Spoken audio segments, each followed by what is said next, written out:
Hey guys, Joe Pye here at Advanced Innovations. Welcome back to the shop. As I stand here, it is a couple days past Christmas 2019, and I want to say thank you to everyone that sent me holiday wishes. Very much appreciated, and hope to keep this up for 2020. Anyway, today's demonstration that I'm going to show you, I'm going to make a stupid small part on that engine lathe today, and it's going to be done with a technique that I call coordinating my tools. And by knowing where the tools are, you basically don't even have to look at your tools. You just look at your numbers on your travel dials. They're currently obsolete. Or your carriage indicator, your DRO, and you just trust the numbers that you've come up with. But there is a baseline that you must establish before you do this. And that's what the coordinating the tools technique is all about.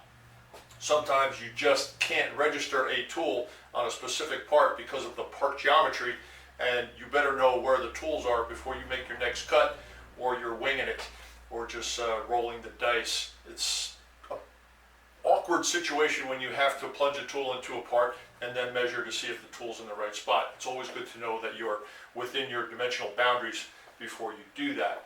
So I'm going to zoom in on this graphic behind me, and I'm going to show you exactly what I'm talking about. And it's a technique that has served me well over the years. So let's zoom in and take a look. Okay, as with any part or any feature on any part, you got to start somewhere, right? The tool has to be registered, banked, identifiable, or whatever. If you have a DRO, some of the more modern DROs have tool offsets per tool. So if you know what tool is in your holder, you just hit that button and all of a sudden it's zeroed where it needs to be zeroed. It's not always so easy if you have a single axis DRO or you're using an indicator, and that's where this comes in handy. Let's say the red tool holder right here on the top is your facing tool. When you face the part off, you have established what I always call the parent surface or the parent feature or the zero plane, but you face it off, there you go. That's a finished surface, and everything usually is dimensioned from a given surface. Let's assume that is your surface. Well, the next tool in line, the chances of that next tool in line being exactly coordinated or aligned with that parent surface is slim to none. So you need to know that difference.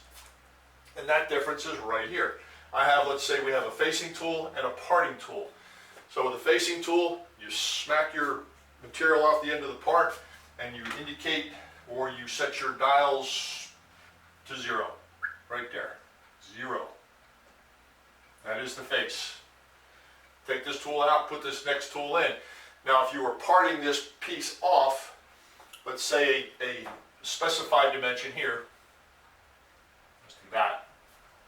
You have to know where the inside of that parting tool is. This is the part off side. The inside of that tool as compared to the face of the previous tool. That way you can take that value, let's call it 800. It's probably not, but let's call it 800, okay?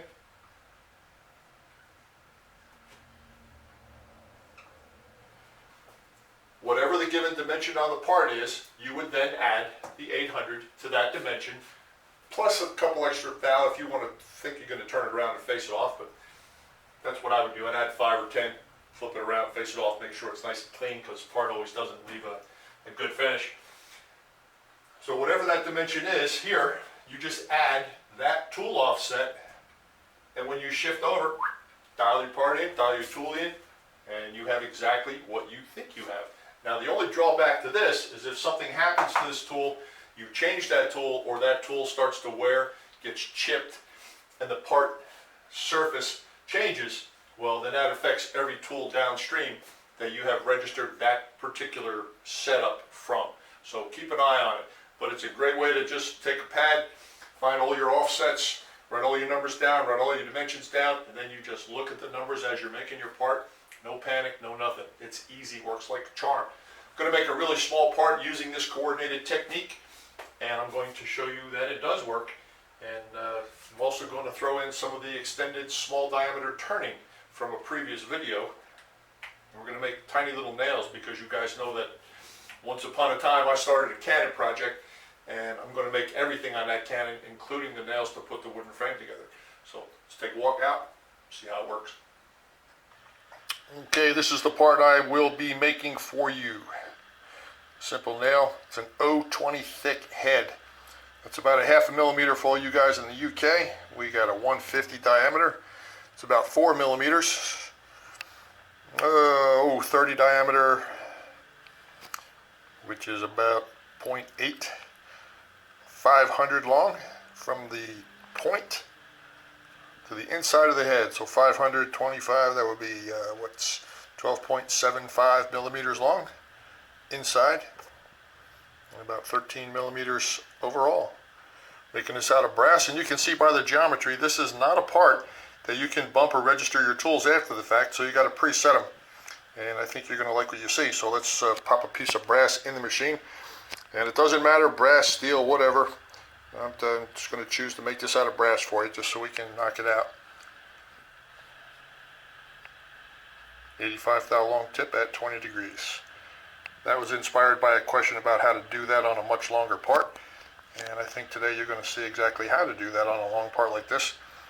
Long compared to the diameter, it's long. It's not actually very long, but it is very flimsy. You do that with a form tool or a single point that after the fact, and you can kiss this part goodbye. So let's spin up the lathe and see what we got. Let's take a look at the setup. I'm going to use a high-speed steel tool to turn this. I always like high speed on brass and aluminum just because I think it gives a better surface finish. Compound is set at 10 degrees to give me the 20-degree nose angle. I am on 0 back here. First part of this setup is going to be, which I've already done, is to center the tool height. And then we're going to take one shot pass to find out what our number is on our cross slide to hit that 030 diameter. This is just a setup cut. This is not for the part. Strictly a setup cut to get the number. And then I'm going to do the same thing to establish the secondary larger diameter in the back, just to get the number. And you can see I'm a big fan of Sharpie markers on my slide here, so I am going to take alcohol and clean this all off, and I'm going to put marks on the steel corresponding with the number on the dial, so I know right where I'm at any given time. Okay, let's get that done. Okay, in a setup like this, if you are going to coordinate your tools and look for specific numbers on the tool versus the feature that you want to create, make sure that you set that tool under actual working conditions. Okay, we're going to plan on hitting that 030 diameter, 500 long in one shot. So when you set the tool, don't take a test cut and say, okay, well I have 38 and move the tool another 8 and say, okay, well now it's 30. Because when the load on the tool changes, the resulting feature is going to change as well. So you want the tool loaded and the part loaded and everything loaded exactly the same way it's going to be when you make the real cut. So I'm going to try this. I'm going to take a cut here, look for the 030 diameter. If it's not there, I will face off what I just did, make my adjustment, and take another single shot pass. So that's what you're going to see. I want everything loaded exactly the way it's going to be when we go for the final feature.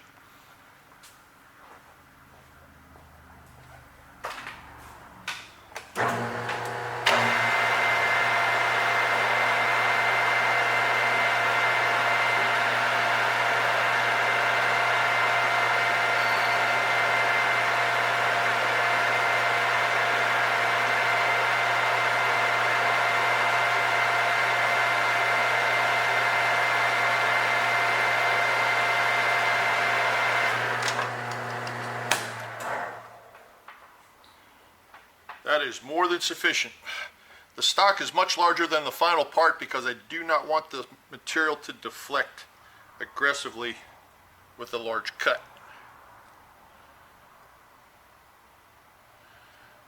Alright, and that is 74.5. Considerably more than it needs to be, so 44.5 more coming off.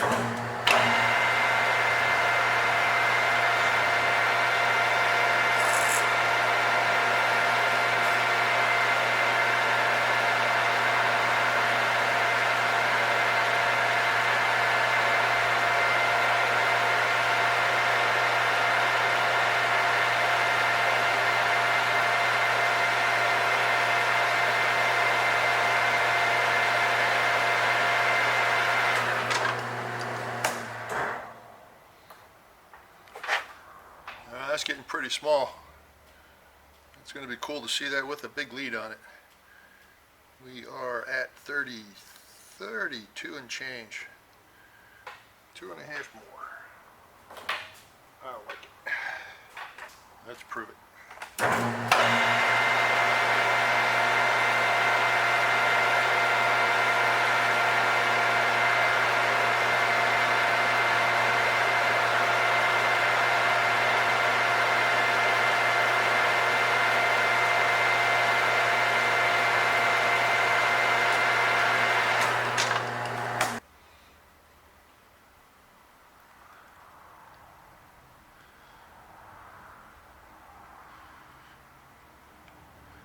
We're about 30 3/10 for what I'm doing. Demonstration, that is more than sufficient.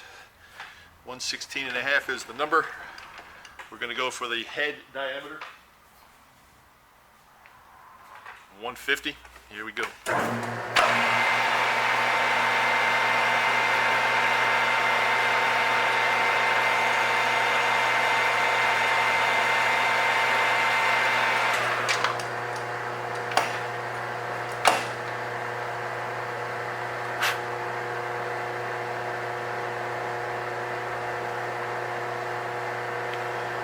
$91. 42 more. I am going to creep up on this one because this is a larger diameter and the pressure will be a lot less.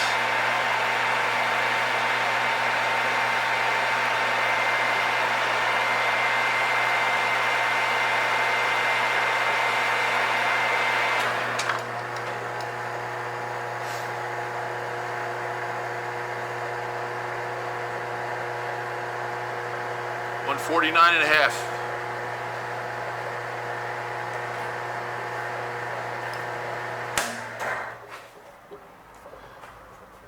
I will make my adjustment on my number.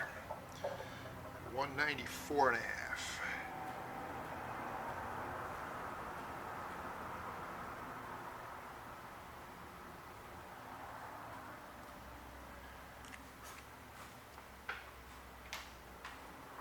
Now I need to coordinate the turning tool with the parting tool.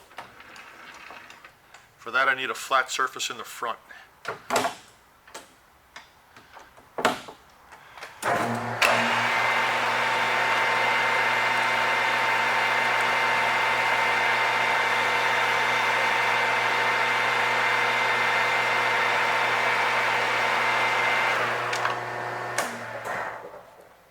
This is a finished surface right now. The digital readout is set on 0. This would be the time for you to set your indicator to 0. And if you don't know where the relationship from one tool to the other is, then set your indicator, your drop indicator, to let's say 500 if you have a 1-inch stroke. That way you can float either way a half an inch and still know what you have. But just remember where you started. Okay, my digital readout is on 0.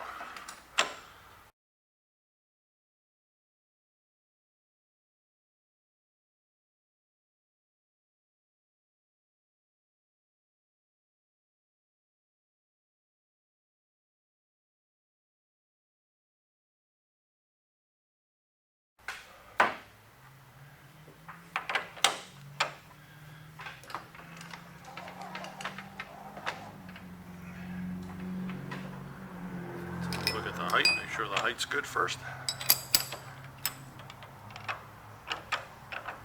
Always make your adjustments with the block loose. Your adjustment thumb wheel here is going to have a tendency to rock back and forth, and you want to make sure you get a good reading. I'm going to finish this head on a piece of emery when I'm done. So eyeball is fine. Alright, now since it's the overall length that I want and not a specific driven feature, I'm going to move my parting tool inboard on this part. And you can use a machinist scale, you can use whatever you want, but I like to use single edge razor blades. And I will drag the front of this part. That'll tell me if I have a face-off burr or protrusion, tit, whatever you want to call it, in the middle of my part, which I don't. And when I start to feel and hear a click, I'll know that the working surface of my parting tool is in line with the face of that tool, with the face of the part.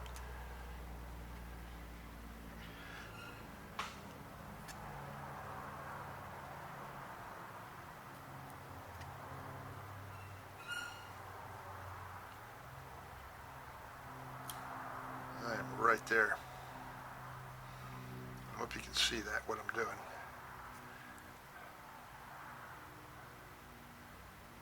All right, here's the click. See the click? Hear it? It's hanging up on the inside of the parting tool. That way when the carriage moves a set distance, the part is going to be that length.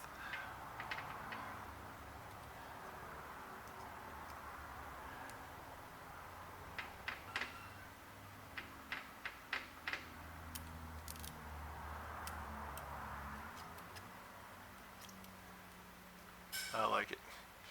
My digital readout is reading 231. Now I need to know if I'm on the outside or the inside of that 231 so I know what dimension to add to my part. All right. The carriage is 231 thousandths farther in than it would be if that was a facing tool. So I need to add 231 to whatever length I'm looking for. That would make my final shift 751 on the digital, resulting in a 520 long part. Okay, let's see what we got. Now if you paid attention to the way the print was dimensioned, you know that the angle of the tip on the front is 85 thousandths long, 85. So after I part this, or excuse me, after I face this off, I'm going to shift the entire carriage 85 thousandths in. And I'll show you why. Stay put.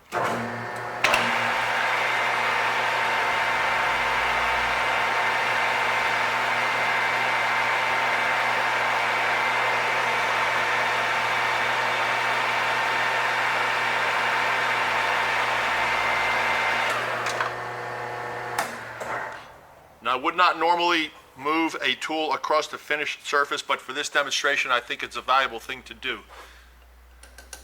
I'm going to back it off too just because I don't want to hurt anything.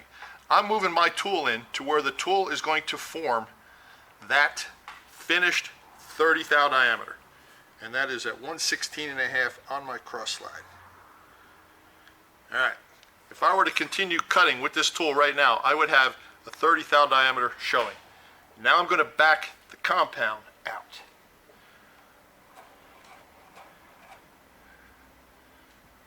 The tool is now clear of the part on an angle. I'm going to move the whole carriage in the 85 thou on the print.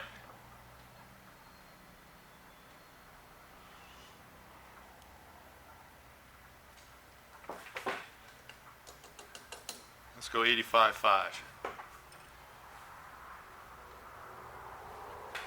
Now effectively what I just did, in theory, when this tool starts to traverse on the 10-degree angle, it's going to intersect the face of this part, dead center with the part, and form a perfectly sharp corner. So let's see what happens. Perfectly sharp point.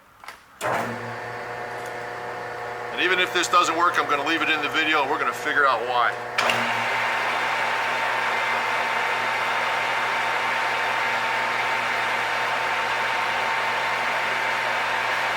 If you want to, you can take the compound past your 0 point at this point.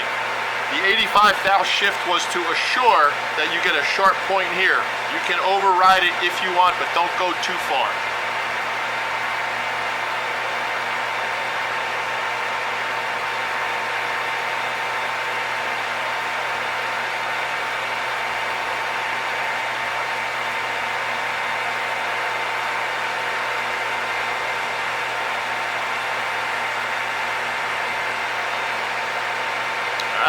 That is 20 thou beyond the 085 length set by the carriage shift.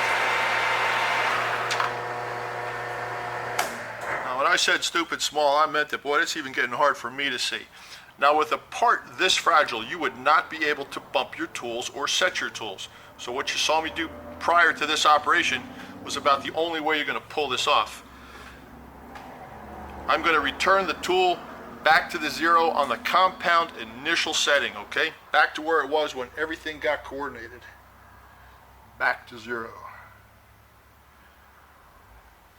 And when I return my carriage to 0, that tool is right on the tip of that 20-degree conical feature. at a 30 thou diameter. Now I'm going to take the 30 thou diameter back to the 500 on the print. Sorry if this is confusing, but I think you're going to like what you see when it's done. Okay,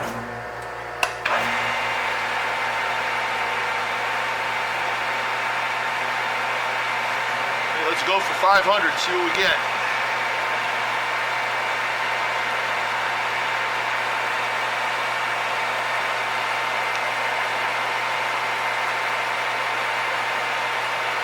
I am feeding this by hand right now.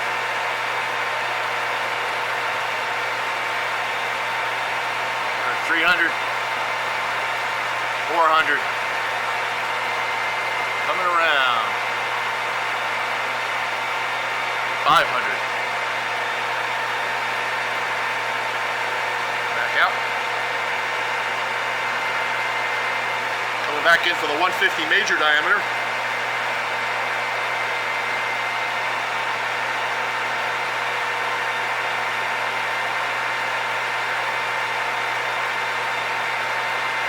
I'm going to take that right to the collet because I think I'm going to need the room.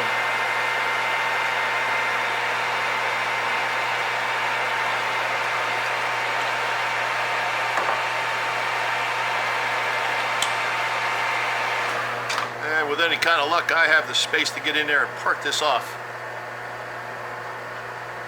The number we're looking for on the digital is 751, and boy, that's going to be close. There we go. This should give us an 020 thou thick head.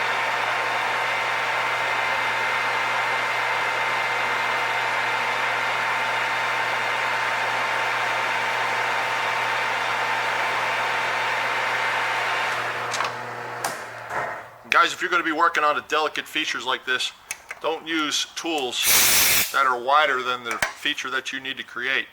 A thin, real thin parting tool would probably be a good idea here, because the material is going to want to walk up and over this tool when we get closer to the center. Also, do yourself a favor, and before you're done, back out the tool and put a small jeweler file in there. You can hold it with your left hand, right hand, over the top, underneath. I don't care how you do it, but don't get your fingernails caught in the face of a collet when you're doing fine detail work like this, because when these slices come around and grab you by the nail, it's going to feel like you got hit with a hammer. Another good point to make that has been pointed out by several of the people that have commented on these videos: try not to use a file that's going to get lodged in a groove that's about the same width as a file. That is a really quick way to have that thing kick back at you and scare the life out of you and possibly hurt you. So if you're going to use a file, use one that's considerably thinner than the groove to avoid that.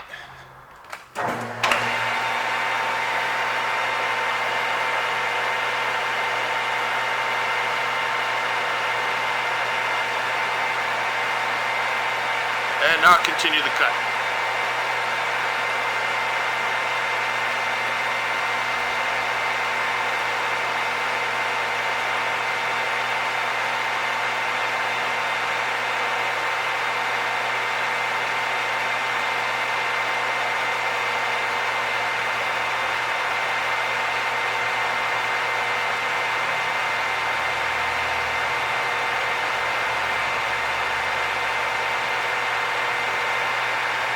Alright, let's go to the bench, check it out. Alright, let's take a look at the part compared to the print. The only thing I've done to it off camera was to take a really small pair of clippers and remove the part off burr on the back, but that's the part right there. Alright, we're looking for an 030 diameter here. And that camera's right in my face, so let's see what we got. I would say that's pretty close. I would say that's ridiculously close. 020 thickness on the head, which all we did was trust our numbers from the original initial coordination of the tools. 20. I am very pleased with that. And that number, naturally on your second part, if this number is off, then make the adjustments on the values that you need. Now for a 520 overall length, chances are I am going to damage the point on this, but I'm going to give it a shot anyway. Actually, I'm not, because there is a small protrusion right here that I have not sanded off yet, and it's going to give me a longer than normal reading.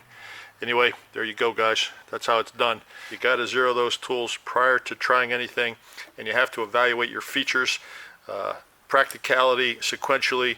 You would not want to try to put this on after that was turned. It would just detonate. It would climb over the tool, chatter, bark. So you establish that first, and then turn it, and then turn the head, part it off, and just keep your fingers crossed that you hit everything. Anyway, there it is, stupid small. I mean, I've worked smaller, but for this demonstration, any smaller, I wouldn't be able to film it. There you go. Thanks for watching. Happy New Year. Okay, well, I think you can see the benefit of knowing where each tool is in relation to the dimension on the print, the parent tool, the zero surface. Do your homework right up front, figure all this stuff out, that way you don't struggle per part. If you have to make multiple parts, hopefully they'll all come out the same. Hope you like what you saw, hope it helps you in your shop. Thank you very much for watching, and if I don't post another video before the end of the year, which is pretty highly not going to happen, I wish you all a very happy and healthy, prosperous 2020. Joe Pye, Advanced Innovations in Austin, Texas. I'm out.